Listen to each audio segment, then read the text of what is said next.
সুপ্রিয় শিক্ষার্থী, আশা করি তোমরা ভালো আছো, সুস্থ আছো। আমরা ধারক নিয়ে কথা বলেছিলাম, ধারকের গঠন, কার্যপ্রণালী এগুলো আমরা দেখিয়েছি। আজকে আমরা ধারক রিলেটেড কিছু গাণিতিক সমস্যার সমাধান করব। তো আমরা সবার আগে ধারকের ক্ষেত্রে ব্যবহৃত সমীকরণগুলো একবার একটু দেখব, তারপর ধারক রিলেটেড কিছু গাণিতিক সমস্যার সমাধান করব। আমরা জানি যে একটা সমান্তরাল পাত ধারকে একই রকম দুটো পাত থাকে, একটা উৎসের সাথে আর একটা ভূসংযুক্ত। তো এখানে যে পাতে ধনাত্মক চার্জ জমা হয় সেই পাত থেকে কতকগুলো কাল্পনিক রেখা, তড়িৎ বল রেখা ঋণাত্মক পাতে গিয়ে অবিলম্বভাবে শেষ হয়। দুই পাতের এই মধ্যবর্তী স্থানে এই বল রেখাগুলো ঘনত্ব যেমন ঠিক থাকে এবং তড়িৎ প্রাবল্য হয় সুষম, অর্থাৎ দুই পাতের মাঝখানে সুষম তড়িৎ ক্ষেত্র বিদ্যমান থাকে। তো এরকম একটা ধারকের ধারকত্ব সি সমান সমান আমরা জানি কে ইন্টু এপসাইলন নট এ ভাগ ডি। এখানে ডি হচ্ছে দুই পাতের মধ্যবর্তী দূরত্ব, আর এ হচ্ছে যে কোনো একটি পাতের ক্ষেত্রফল, আর কে হলো দুই পাতের মাঝখানে যে অন্তরক পদার্থ থাকবে বা ডাইইলেকট্রিক পদার্থ থাকবে তার কনস্ট্যান্ট বা ধ্রুবকের মান, আর এপসাইলন নট হচ্ছে শূন্য মাধ্যমের ভেদনযোগ্যতা। আমরা এই সমীকরণটা ব্যবহার করে আমরা ফ্যারাড এককে ধারকত্ব পেয়ে যাব, ফ্যারাড এককে ধারকত্ব পাব। আমরা পূর্বে বলেছিলাম এই ফ্যারাড এককটা কিন্তু অনেক বড়, এই জন্য ব্যবহারিক ক্ষেত্রে মাইক্রোফ্যারাড, পিকোফ্যারাড এগুলো ব্যবহার করা হয়। আমরা জানি 1 মাইক্রোফ্যারাড মানে হচ্ছে 10⁻⁻6 ফ্যারাড। এছাড়া এই গাণিতিক সমস্যাগুলো সমাধান করার সময় আমাদের এককের প্রতি বিশেষ দৃষ্টি দিতে হয়। যেমন পাতের ক্ষেত্রফল প্রায়ই কিন্তু সেন্টিমিটার স্কোয়ার, যেমন কোনো একটা পাতের ক্ষেত্রফল বলা হলো যে 10 সেন্টিমিটার স্কোয়ার, তো আমাদেরকে সেন্টিমিটারটাকে মিটারে নিতে হবে। আমরা কিভাবে মিটারে নেব? আমরা নেব 10 × 10⁻⁴ মিটার স্কোয়ার, কারণ আমরা জানি যে 1 সেন্টিমিটার সমান সমান 10⁻⁻² মিটার। এই দৃষ্টিকোণ থেকে সেন্টিমিটার স্কোয়ার হলে হবে 10⁻⁻⁴। এছাড়াও কখনো কখনো আমরা দেখব যে ধারক পাতের ক্ষেত্রফল মিলিমিটার স্কোয়ারও থাকতে পারে, সেক্ষেত্রে কিন্তু আমাদের 10⁻10 × 10⁻⁶ মিটার স্কোয়ার হবে। আমরা লক্ষ্য করেছি যে অনেক স্টুডেন্ট নিয়ম বোঝে কিন্তু এই জায়গাগুলোতে হঠাৎ করেই ভুল করে ফেলে। এটা একবার শুরুর দিকে এই ভুল হয়, শুরুতে ভুল করলে পরবর্তীতে আর কিন্তু সেটা রিকভার করা যায় না। তাহলে পাতের ক্ষেত্রফল গাণিতিক সমস্যার সমাধান করার সময় পাতের ক্ষেত্রফলের একক হবে মিটার স্কোয়ার, মিলিমিটারে স্কোয়ার থাকলে হবে 10⁻⁶, আর সেন্টিমিটার স্কোয়ার থাকলে হবে 10⁻⁴। এছাড়াও আমাদের মধ্যবর্তী দূরত্ব ডি এর এসআই একক মিটার। এটা যে এককেই থাকুক না কেন আমরা এটাকে অবশ্যই মিটার এককে নিয়ে নেব। তাহলে আমরা যদি সবগুলো রাশিকে এসআই এককে নিতে পারি তাহলে আমাদের ধারকত্ব আমরা ফ্যারাড এককে পেয়ে যাব, ফ্যারাড এককে পেয়ে যাব। আবার কখনো যদি ধারকত্ব দেওয়া থাকে, মনে রাখতে হবে ধারকত্ব যদি থাকে তাহলে সেটা কিন্তু অবশ্যই মাইক্রোফ্যারাড এককেই থাকবে।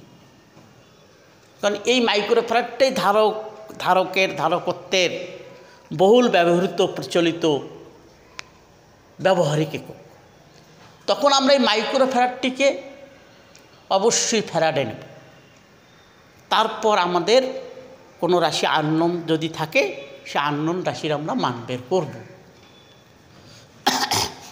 এই সমীকরণ ব্যবহার করার পরে, গাণিতিক সমস্যার সমাধানে এই সমীকরণ ব্যবহার করার পরে অনেক সময় আমাদের আর একটা সমীকরণ লাগবে এর সাথে সাথে। সেটা হলো কিউ সমান সমান সিভি। এখানে কিউ হলো চার্জ, যে কোনো একটি পাতে সঞ্চিত চার্জ। সি হলো এই ধারকটার ধারকত্ব, আর ভি হলো দুই পাতের মধ্যে প্রযুক্ত বিভব পার্থক্য। তাহলে কোনো একটা ধারকের ধারকত্ব যদি দেওয়া থাকে, সঞ্চিত চার্জ যদি দেওয়া থাকে, তাহলে আমরা দুই পাতের মধ্যে যে বিভব পার্থক্যের সৃষ্টি হবে সেটি আমরা এই সমীকরণ ব্যবহার করে করতে পারব। অনেক সময় এই বিভব দেওয়া থাকে এবং বলা হয়ে থাকে ধারকের টার্মিনাল দ্বয়ের মধ্যে বিভব পার্থক্য 220 ভোল্ট। তখন হয়তো বা আমাদের ধারকত্ব আমরা এভাবে বের করে নেব, তখন আমরা সঞ্চিত চার্জের পরিমাণ পেয়ে যাব। তো এই সমীকরণ পরে আবার চাহিদা অনুযায়ী আমাদের আরও কিছু ছোট ছোট কিছু সূত্রের প্রয়োগ হতে পারে।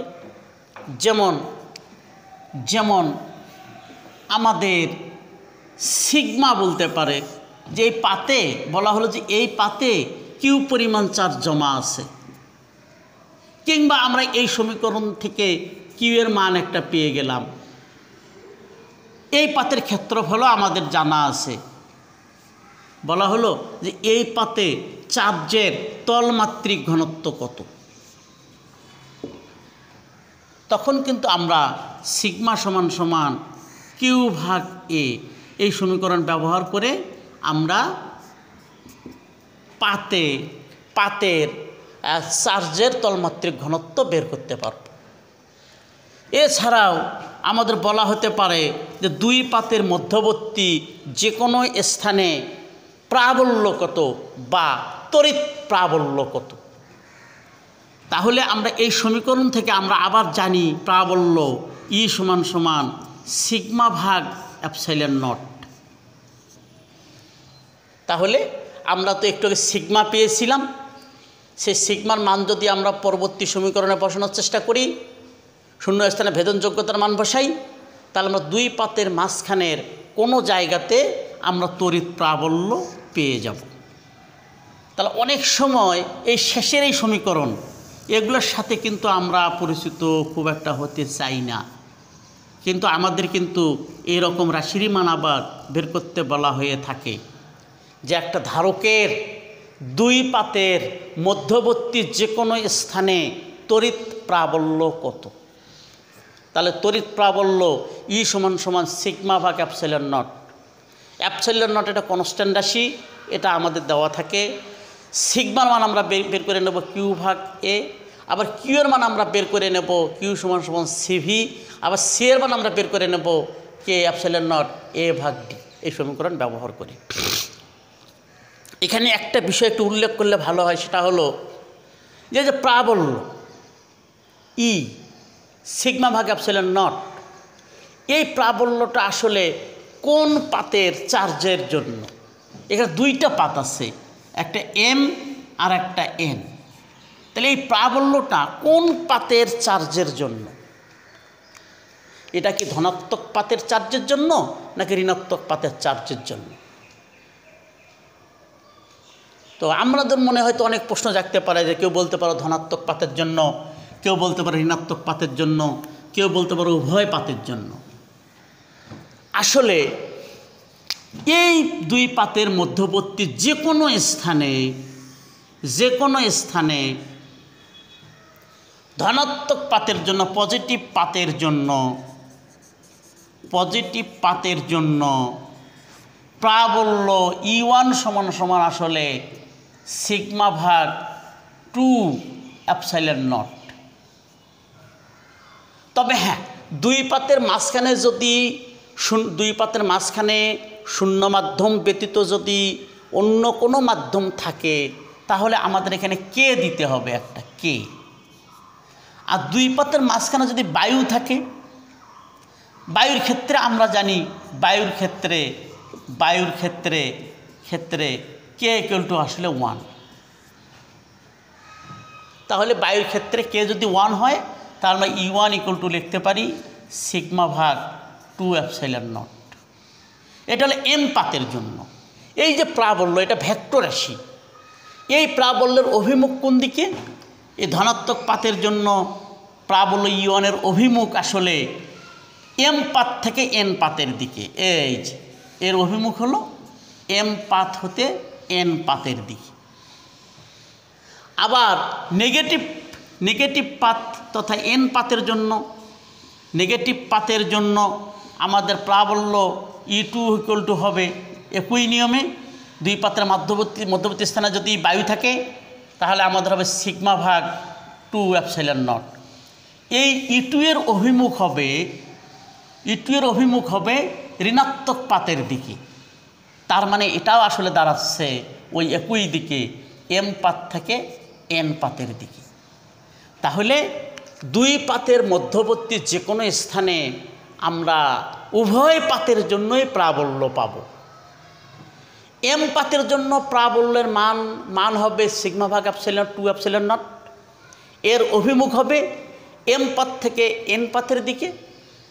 আবার এন পাতের জন্য বা নেগেটিভ পাতের জন্য ওই বিন্দুতে প্রাবল্যের মানও হবে ওই একই সিগমা ভাগ 2 এপসাইলন নট।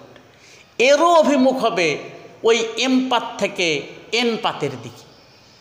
তাহলে ওই বিন্দুতে লব্ধি প্রাবল্য আমাদের কত দাঁড়াবে? ঠিক ওই বিন্দুতে লব্ধি প্রাবল্য আমাদের হবে E1 প্লাস E2। যদি আমরা মানদ্বয়কে একত্রিত করি তাহলে আমাদের হবে সিগমা ভাগ এপসাইলন নট। তাহলে দুই পাতের মধ্যবর্তী যে কোনো স্থানে বৈদ্যুতিক প্রাবল্য হবে সিগমা ভাগ এপসাইলন নট, এবং এই প্রাবল্যের অভিমুখ হবে ধনাত্মক পাত থেকে ঋণাত্মক পাতের দিকে। আচ্ছা, যদি কখনো খুব ভেতর থেকে প্রশ্ন করা হয় যে ধনাত্মক পাতের নিকটবর্তী কোনো স্থানে প্রাবল্য কত, এখানে কিন্তু স্পেশালি বলা হচ্ছে ধনাত্মক পাতটার জন্য, সেক্ষেত্রে আমাদের সূত্র হবে সিগমা ভাগ 2 এপসাইলন নট, এবং প্রাবল্যের অভিমুখ বা দিক হবে ধনাত্মক পাত থেকে বাহিরের দিকে বা ঋণাত্মক পাতের দিকে। আর উভয় পাত যদি কোনো প্রশ্ন পড়ে যদি বোঝা যায় যে উভয় পাতের জন্য বলা হচ্ছে, সেক্ষেত্রে প্রাবল্যের রাশিমালা হবে সিগমা ভাগ শুধু এপসাইলন নট, এবং দিক হবে ধনাত্মক পাত থেকে ঋণাত্মক পাতের দিকে। তো প্রাবল্যটা কিন্তু খুব মজার একটা জিনিস। এ ধরনের প্রশ্ন কিন্তু আমরা করে থাকি, তখন যারা মোটামুটি একটু সতর্ক, বুঝে শুনে পড়াশোনা করে, তারাই কিন্তু শুধু উত্তরটা করতে পারে। তো আমরা হোপ করব যে তোমরা প্রাবল্য এরকম যদি কোনো প্রশ্ন করা হয় তা সুন্দর করে তোমরা আনসার করবে। আর প্রাবল্য, যখনই প্রাবল্য নিয়ে কিছু বলা হয়, প্রাবল্য ভেক্টর রাশি, সাথে সাথে দিক বলতে হবে যে প্রাবল্যের দিক আসলে কোন দিকে।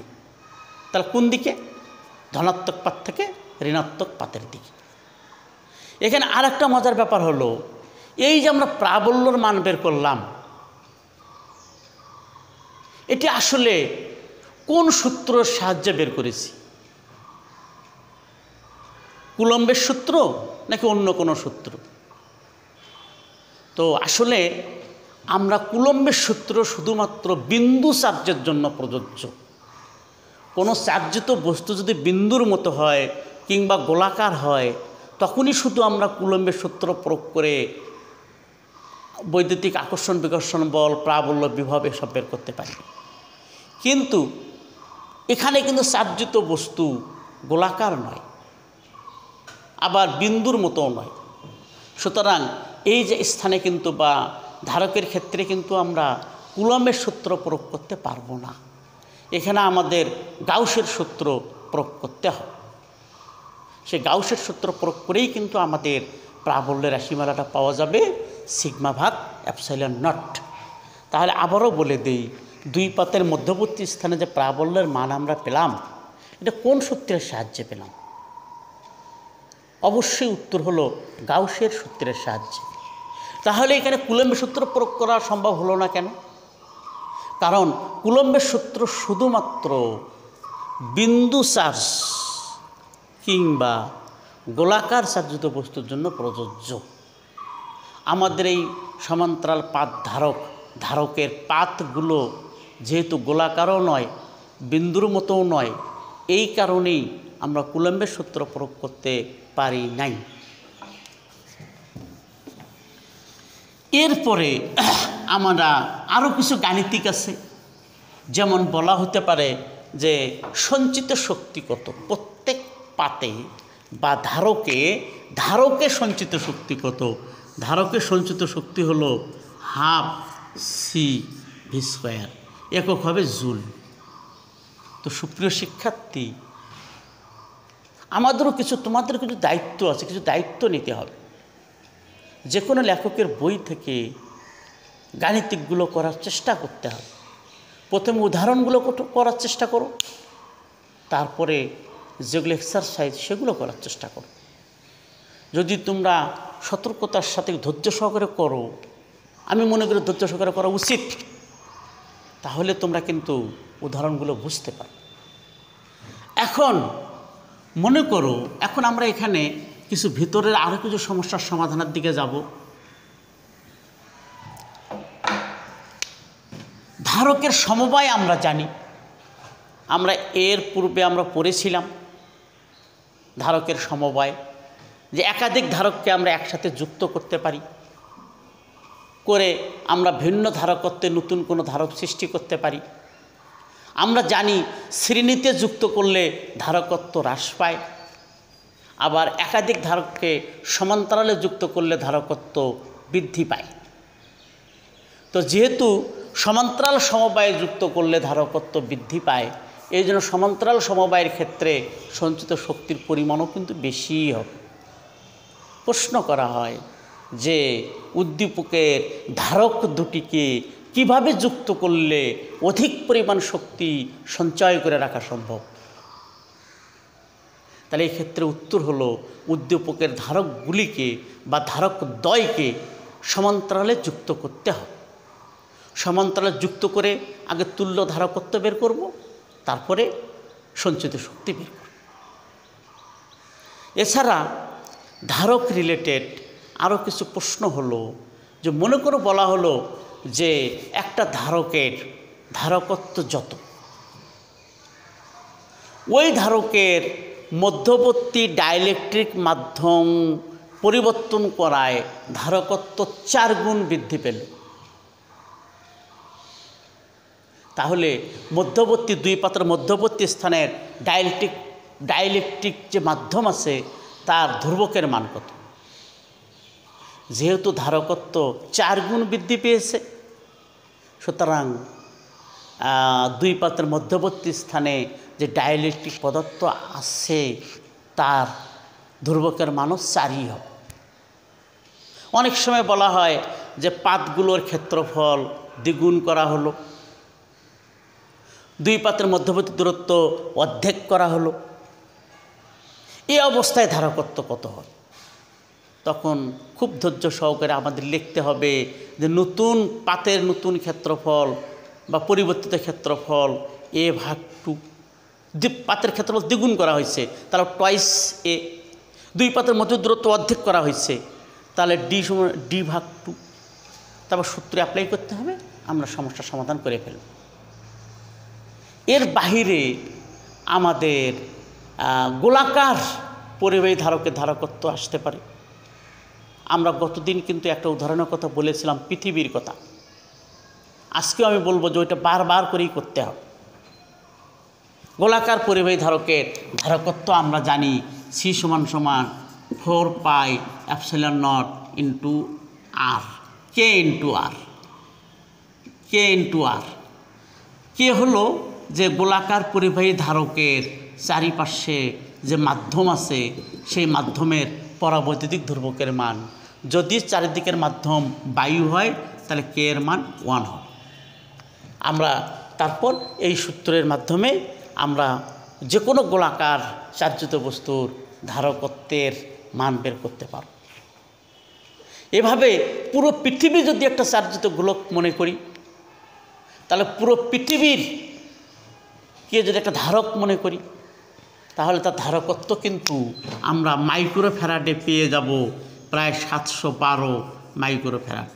তবে ক্যালকুলেশনের কারণে এটা কখনো 711 আসতে পারে।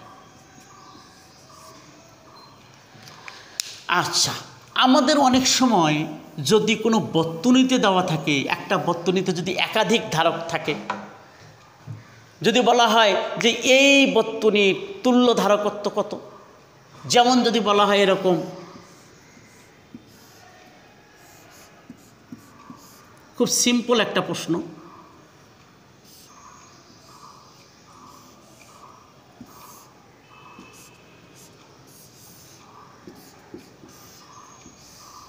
আমাদের কিন্তু এটা কোষ আর আমাদের এগুলো ধারক, তাহলে এটা দেওয়া আছে মনে করো 2 মাইক্রোফ্যারাড, এটাও দেওয়া আছে 2 মাইক্রোফ্যারাড, আমাদের এই ধারকটাও 2 মাইক্রোফ্যারাড। তাহলে এই বর্তনীর তুল্য ধারকত্ব কত হবে? তা আমরা এই সব ক্ষেত্রে কোষের উল্টো পাশ থেকে হিসাব ধরলে ভালো হয়। তারপরও দেখতে হবে যে কোন পাশ থেকে হিসাব শুরু করলে জিনিসটা সিম্পল হবে। তো এখানে দেখো আমাদের দুটো ধারক সমান্তরালে আছে, সমান্তরালে থাকলে সরাসরি যোগ হয়, এই কারণে 2 যোগ 2 4, অর্থাৎ এই সমান্তরাল ধারক দুটো একত্রে হবে 4 মাইক্রোফ্যারাড। আর তার সাথে এই 2 মাইক্রোফ্যারাড কিন্তু আছে শ্রেণীতে। তাহলে আমাদের ফাইনালি আমাদের এই বর্তনীর তুল্য ধারকত্ব হবে 1/CS সমান সমান 1/4 প্লাস 1/2। তাহলে 1/CS, তাহলে 4 1 প্লাস 2, তাহলে 1/CS হবে 3/4, অতএব CS ইকুয়াল টু আমাদের হবে 4/3 মাইক্রোফ্যারাড। এভাবে আমরা একটা বর্তনীর তুল্য ধারকত্ব আমরা বের করতে সক্ষম হব। সুপ্রিয় শিক্ষার্থী, আজকে আমরা এখানেই শেষ করতে চাচ্ছি। আগামী দিন আমরা এই অধ্যায়ের তড়িৎ দ্বিমেরু নিয়ে আলোচনা করব। সে পর্যন্ত তোমরা সুস্থ থাকো, ভালো থাকো।